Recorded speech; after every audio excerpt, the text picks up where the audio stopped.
मान्यवर रूपनारायण एक्का साहब हमारे आदिवासी नेता हैं, दबंग नेता हैं, और माननीय सुनील खलखो जी दोनों हमारे नेता हैं। अगर इन दोनों को रिहा ना किया जाए और ये जो 5वीं अनुसूची क्षेत्र में इस प्रकार से कार्यों को उनको निष्पादन करना चाहिए, उस पर अगर ये विचार ना करते हैं तो 10 मई को हम लोग बहुत बड़ा विशाल रैली का आयोजन करने जा रहे हैं। पत्थलगांव में बीटीआई चौक से लेकर के तहसील कार्यालय तक ये रैली संचालित होगी।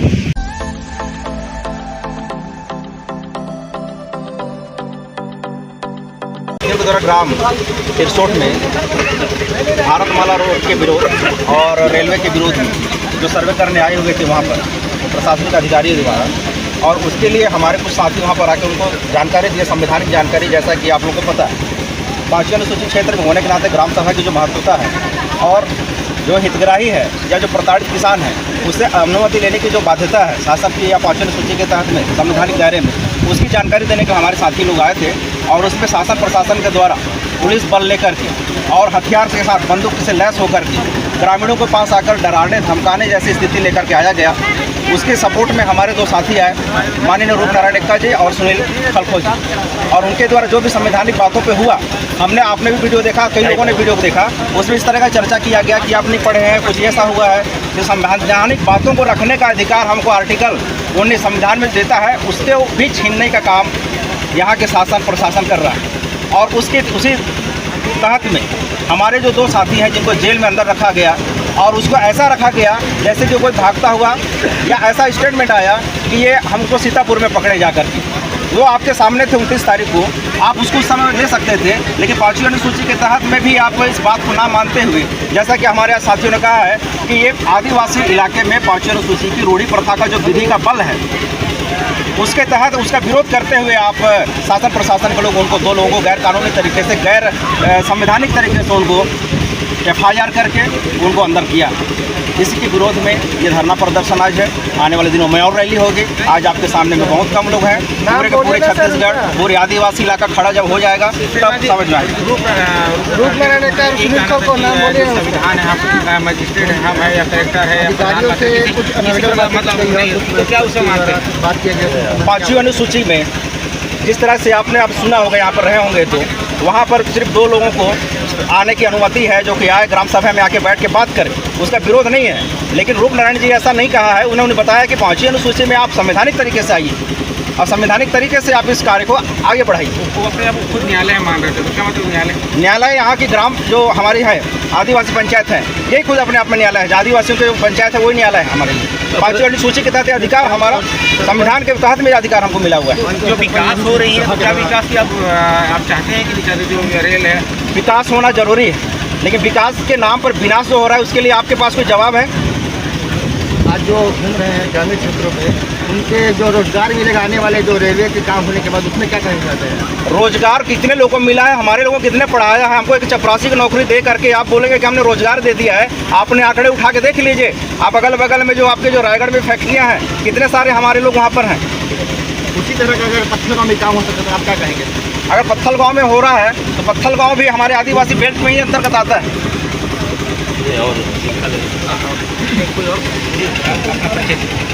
मैं अरविंद कश्यप, वर्तमान में भारत मुक्ति मोर्चा का कार्यकारी प्रदेश अध्यक्ष हूँ, और यहाँ पर आज यह धरना प्रदर्शन किया गया। ये जो पत्थलगांव एरिया में जो तिरसोट गांव है, वहाँ के ग्रामीणों के द्वारा रेलवे लाइन जो सर्वे हो रहा है, उसमें ग्राम सभा और न ही उनसे सहमति किसी भी तरह से जो उचित प्रक्रिया होनी चाहिए थी वो नहीं की गई। ग्रामीणों का पहला जो विरोध करने का जो मकसद है या विरोध करने का जो बात है वो वहाँ से। अब जब उन्होंने विरोध करना शुरू किया, पहला दिन विरोध किया, दूसरा दिन विरोध किया, उसके बाद शासन प्रशासन के द्वारा पुलिस बल लेकर हजारों सैकड़ों की संख्या में लाया गया। तो कहीं न कहीं यहाँ के आदिवासियों का जो स्वायत्त शासन जो दिया गया है 5वीं अनुसूची, उसका कहीं ना कहीं हनन हो रहा है। अगर आदिवासी विरोध कर रहा है, सबसे सीधा साधा लोग जो विरोध कर रहे हैं, तो कहीं ना कहीं उनके अधिकार का हनन हो रहा है। इस बात को सरकार को संज्ञान में लेना चाहिए और उनके पक्ष में काम करना चाहिए। यही हमारा निवेदन है और आज के धरना प्रदर्शन का मेन उद्देश्य यही है कि हमारे पक्ष में कार्रवाई हो। तो आप लोग विकास चाहते हैं, जो लाइन रेल मार्ग जो बन उसमें क्या विकास चाहते हैं? नहीं, हम वही कह रहे हैं कि विकास अगर करना होता तो पहले से सरकार क्यों नहीं की। आज 80,000 पूंजीपतियों को 80,000 कंपनियों को ला करके उनके लिए व्यवस्था कर रही है। हमारा क्या विकास होगा उससे? हमारा तो विनाश होने वाला है। ना हमको मुआवजा मिल रहा है, ना यहाँ के लोगों को मुआवजा मिल रहा है, ना नौकरी मिल रही है, ना कुछ विकास की चीज़ का। छत्तीसगढ़ सरकार द्वारा ऐसी योजनाओं की लाभ मिल रहा है, इसमें मैं वही सवाल कर रहा हूँ, 80,000 कंपनी को ला करके आप जो रोड बना रहे हो किनके लिए बना रहे हो? क्या हमारा साइकिलें चलेंगी उसमें? मोटरसाइकिलें चलेंगी? वो तो कंपनियों की गाड़ी चलेंगी, हमारा कुछ नहीं चलने वाला है। अब रोजगार के लिए आप क्या कहना चाहेंगे? रोजगार के लिए हम कहेंगे, अगर सरकार को इतना ही फिक्र है आदिवासियों की, तो जिनकी ज़मीनें जा रहे हो उनको नौकरी दे उस कंपनी में या उस विभाग में, रेलवे में नौकरी दे, तो हम माने कहाँ विकास कर रही है।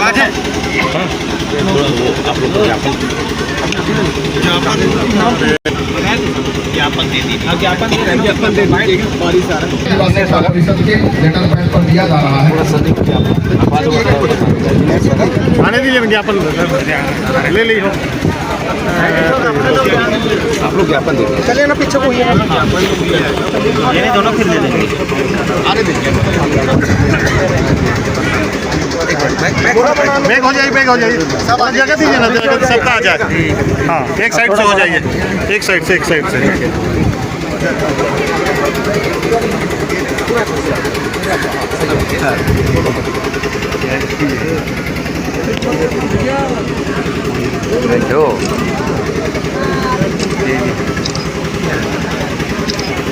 बातें हमारी राज्यपाल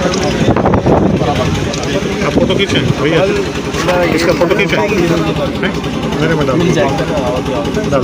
ठीक है, हाँ वो डाल दीजिएगा। स्माइल करने के लिए बोल रहे हैं, स्टेशन चले जाएगा, स्माइल करने के लिए बोल रहे हैं। एक को चलेगा ये सोच रहे हैं कि हम 2 लोग को या 4, 5, 7 लोग को अगर हम जेल पे डाल दें तो इस मूवमेंट को हम उनकी दिशा से हम भंग कर देंगे, तो ऐसा नहीं होने वाला है। और ये जो विरोध की जो बातें हो रही, रेलवे लाइन की विरोध या भारतमाला की विरोध की बातें, तो हम विरोधी नहीं हैं, लेकिन उनकी मांगे क्या है, उनकी पक्ष की क्या क्या ज़रूरतें हैं, उसको शासन प्रशासन को मानना चाहिए, विचार करना चाहिए। आगे चल के मतलब बिना सहमति का आती है सर्वे करने के लिए, तो विरोध होगा? बिल्कुल होगा। ये तो कोई दो राय की बात नहीं है, उनको सहमति लेना ही पड़ेगा। और विशेष करके जो आदिवासी जो एरिया है 5वीं अनुसूची के अंतर्गत आता है, तो उनसे सहमति तो लेना अनिवार्य बनता है शासन प्रशासन को। जी भैया, तो आज का धरना प्रदर्शन में क्या निष्कर्ष निकला, क्या संदेश दिए लोगों को? आज का ये जो धरना प्रदर्शन था, देखिए आप कार्यक्रम बहुत सारे देखे होंगे और बहुत सारे पार्टियों के कार्यक्रम आपने देखे हैं, लेकिन ये जो आज के आंदोलन में जितने लोग आए थे ये आंदोलनकारी हैं, ये स्वाभिमानी लड़ाई का हिस्सा था। और आज के कार्यक्रम भारत मुक्ति मोर्चा और राष्ट्रीय आदिवासी एकता परिषद के बैनर तले हुई है। और हम राष्ट्रीय अध्यक्ष माननीय बाबा मेश्राम साहब के प्रति भी धन्यवादी हैं, जिन्होंने ये गाइडलाइन जारी किया और पत्थल गाँव में चरणबद्ध तरीके से आंदोलन करने का उन्होंने इस प्रकार से हमें सहमति प्रदान किया। और हम 1 मई को कलेक्टर महोदय को ज्ञापन सौंप चुके हैं। अभी आज 3 मई है। ये धरना प्रदर्शन का कार्यक्रम था जो शांतिपूर्ण तरीके से संपन्न हुई है। हमने बहुत सारी मांगों को रखा है, बहुत सारी वक्ताओं ने अपनी बातों को कहा है। इसके साथ ही साथ 10 मई को अगर ये कार्रवाई नहीं हुई और हमारे मतलब रूपनारायण और सुनील को छोड़ने वाले कार्रवाई? हाँ, मान्यवर रूपनारायण एक्का साहब हमारे आदिवासी नेता हैं, दबंग नेता हैं, और माननीय सुनील खलखोजी दोनों हमारे नेता हैं। अगर इन दोनों को रिहा ना किया जाए और ये जो 5वीं अनुसूची क्षेत्र में इस प्रकार से कार्यों को उनको निष्पादन करना चाहिए, उस पर अगर ये विचार ना करते हैं तो 10 मई को हम लोग बहुत बड़ा विशाल रैली का आयोजन करने जा रहे हैं। पत्थल गाँव में बिटियाई चौक से लेकर के तहसील कार्यालय तक ये रैली संचालित होगी। जी, दोनों के ऊपर कौन कौन से धारा लगी है भैया, उसके बारे में बताइए। धारा तो देखिए जो भी लगे हैं अभी मैं आपको बताना चाहूँगा। जैसे विशेष करके उन पर जो धारा लगाई गई है 121 और 121 का 132 और 221 और 223, ये भारतीय न्याय संहिता BNS के तहत 2023 की जो कानून बनी उसके तहत इनके ऊपर कार्रवाई इन्होंने किया है। जी, तो ये जमानती धारा है कि नॉन जमानती? ये जमानती धारा है, इनकी जमानत होगी। तो जमानत के लिए अर्जी लगाए हैं आप लोग? लगाया गया है। पर उसके साथ ही साथ हमारी आंदोलन का मकसद भी है कि उनकी बाइज्जती बरी किया जाए, उनको रिहा किया जाए, हमारी ये मांग है। जी, तो आज के सभा में मतलब यही रणनीति बनाई गई। आज की सभा में बहुत सारे मुद्दों पर बात की गई। 5वीं अनुसूची के अंतर्गत हमारे हक अधिकार क्या होते हैं, आदिवासियों के जल जंगल ज़मीन क्यों उनका वो अपना क्यों कहते हैं, उनकी स्वायत्त शासन की बातें क्यों होती है, इस बात पर बहुत सारी मुद्दे और विचार किए गए वक्ताओं के द्वारा। जी, अगला आंदोलन मतलब 10 मई को बहुत बड़ा विशाल रैली का हमने आयोजन किया है, जो BTI चौक से लेकर के तहसील कार्यालय तक वो आएगी। जी, बहुत बहुत धन्यवाद भैया तमाम जानकारी के लिए। इसका टाइम टेबल कैसे, जो रैली होगा उसका टाइम टेबल देखिए।